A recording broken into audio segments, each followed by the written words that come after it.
मलाई छेत्रीको बढी मन पर्यो मिजु। बढी त मलाई पनि मन पर्यो। ओइ छेत्री।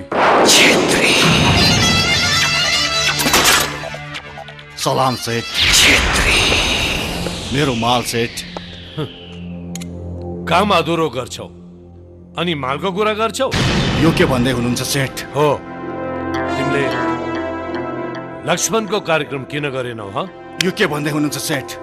त्यो सालीलाई त मैले 6 गोली हानेको थिएँ। मेरो निशानामा परेको मान्छे स्पट डेड हुन्छ। तर त्यो जिउँदै छ। र हामीलाई यो कुरा मन परेन।